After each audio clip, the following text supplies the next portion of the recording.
There are two stories about a man named Lazarus in the Gospels. One is a poor man who dies and goes into the afterlife. The other, a sick man who died and was resurrected.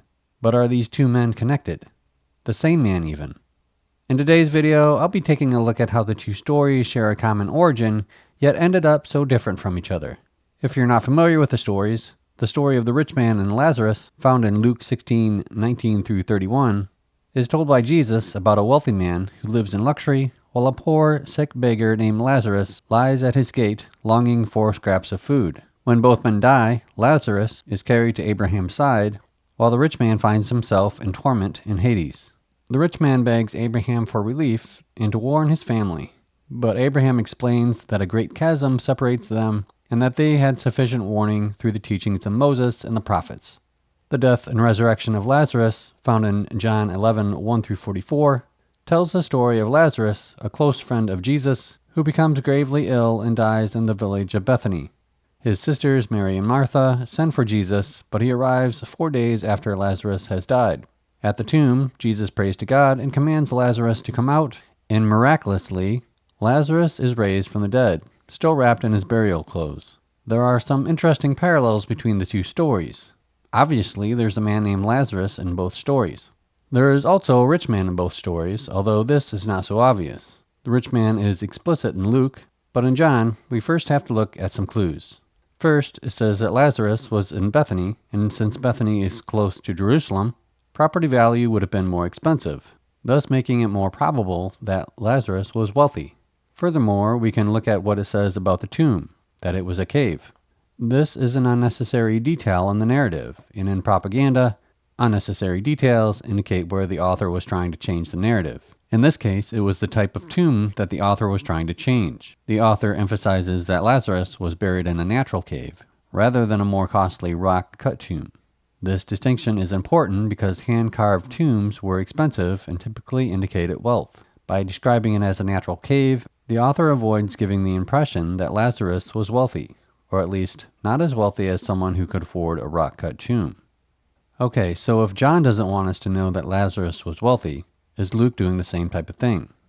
If we look at the story in Luke, there does seem to be a couple of propaganda techniques that are used in order to change the wealth status of Lazarus. The first one involves the location of Lazarus, at the gate of the rich man. Sometimes an ancient propagandist wanted to remove someone in the narrative from a location, but since the original reader would have known that person was at that location, the author couldn't say they were elsewhere.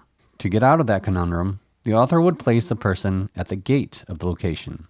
This provided the original reader with a plausible misunderstanding, essentially telling the original reader, oh, you thought that person was at that location? No, he was just at the gate of that location. We see this technique in the story about David and Bathsheba. Historically, Bathsheba was David's wife who had an affair with Uriah. The biblical author spins the narrative so that it's the other way around. I write about this in my blog post about David and Bathsheba. In that blog post I write, it was well known that Uriah did not go to his house, so the biblical author could not claim that he did. But he doesn't want to place him in the palace either, because that's when Uriah impregnates Bathsheba in the original narrative. So the author threads the needle and places Uriah at the gate. I believe it is the same type of situation with Lazarus. The author can't say that Lazarus lived at another location, because the original reader would have already known he was associated with a rich man's house. So the author of the Gospel of Luke places Lazarus outside the gate of a rich man's house instead. The second technique is the use of a generic name. In this case, it's the nameless rich man. In a previous video, I discussed how biblical authors often replace the names of other gods. Since the original audience would have associated certain stories with those gods, the author couldn't simply attribute them to Yahweh. Instead, they substituted the names of those gods with the more generic term Elohim. Also, in the Davidic narrative, the generic character of the armor-bearer is used instead of the name David in order to disassociate David in that role with Jonathan. Be sure to check out my video on the relationship between David and Jonathan. So, in the same way, it seems that the name rich man is used to disassociate Lazarus from being wealthy. In Luke, they are two separate people, but in the historical narrative, Lazarus and the rich man were one and the same. So it's for those reasons that I've added rich man as a parallel in both accounts. The next parallel that I'm going to suggest is the word sometimes translated as bosom, or sometimes as arms, chest, or side. Again, it's explicit in Luke, but not in John. In Luke, Lazarus is taken to Abraham's bosom in the afterlife. In John, we have to dig a little deeper by taking a look at the one referred to as the beloved disciple. Traditionally, this disciple has been identified as John, the son of Zebedee, but I'm proposing that it was Lazarus. This is because the only man that is singled out as being someone who Jesus loved in the Gospel of John is Lazarus. When talking about Lazarus, John 11:3 says, "He whom you love is sick." 11:5 says, "Now Jesus loved Martha and her sister and Lazarus." And 11:35 and 36 says, "Jesus wept." So the Jews were saying, "See how he loved him." So why does the author of the Gospel of John call him the beloved disciple instead of Lazarus? Remember what I said earlier about the use of generic names and propaganda. I think this is another instance where the author is trying to change the narrative and doesn't want to reference Lazarus by name. So instead inserts the generic name of beloved disciple instead. Once we recognize that Lazarus is the beloved disciple, in John 13:23 it says, "Now there was leaning on Jesus' bosom one of his disciples, whom Jesus loved." The last parallel I want to talk about is the death of Lazarus. His death is explicitly mentioned in most stories. However, I don't think that's what happened in the historical narrative. One might say that the rumors of his death were greatly exaggerated. To understand what actually happened, we have to take a look at what led up to the death of Lazarus in the Gospel of John. In John 11:11b, Jesus says to his disciples, "Our friend Lazarus has fallen asleep, but I am going so that I may awaken him from his sleep." To understand this, we must first understand the metaphorical framework of Jesus. Be sure to check out my video on that topic to learn more. In short, those who followed the teachings of Jesus and joined his political revolution were in the light. Those who did not were in darkness. But gospel writers changed the figurative meaning of the language of light and darkness and changed them to be literal. We have something similar in the Gospel of John. Lazarus falling asleep originally referred to Lazarus leaving the political revolution of Jesus. To learn more about the political revolution of Jesus, check out my video, The Lost Teachings of Jesus. The author of John changed asleep to mean something different, but this time instead of changing it to a literal meaning, he changed it to a different figurative meaning, death.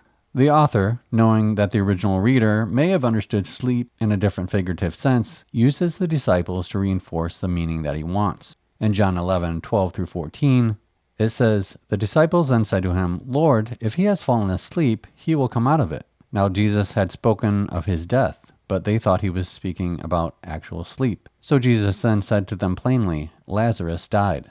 By doing this, the author makes sure the original reader understood sleep in the way that he wanted them to, and not how it was used in the metaphorical framework of Jesus. What this means is that, historically speaking, Lazarus never died during the time of Jesus. Okay, so what does all this mean? Why were the gospel authors trying to cover up what actually happened with Lazarus?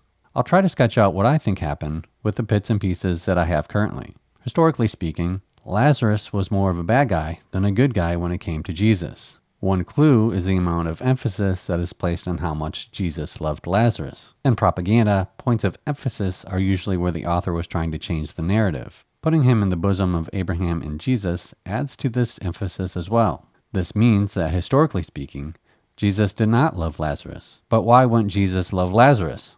As I already mentioned, it seems that Lazarus left the political revolution of Jesus, and this may have caused a hostile relationship between them. But it gets muddier when we take a look at what Jesus said to and about Lazarus. There is a propaganda technique that I refer to as sanitizing sayings. This technique would take actual sayings and then change the context to change the meaning.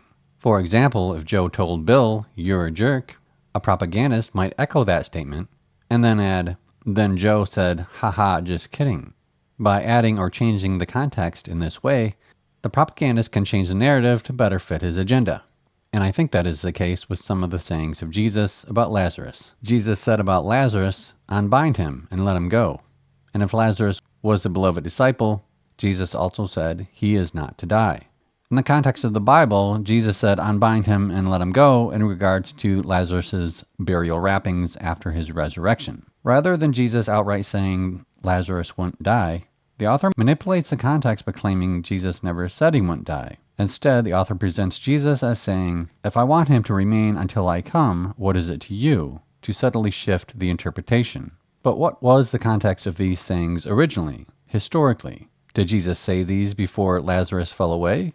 Or was it his response to Lazarus falling away? It is difficult to say at this point. To summarize, it seems that Lazarus fell away from the political movement of Jesus. However, the authors of Luke and John wanted to save the reputation of Lazarus. Both authors changed his metaphorical falling asleep into a literal death. Luke leaves him in the afterlife, but John resurrects him. Both stories stem from one man named Lazarus, but there were elements about him that the gospel writers didn't like. The author of the Gospel of Luke manipulated the story one way, and the author of the Gospel of John manipulated it in another way. Both stories are propaganda about the same person. If you'd like to learn more about how the teachings of Jesus were originally about political revolution, be sure to check out my video, The Lost Teachings of Jesus. That's it for today.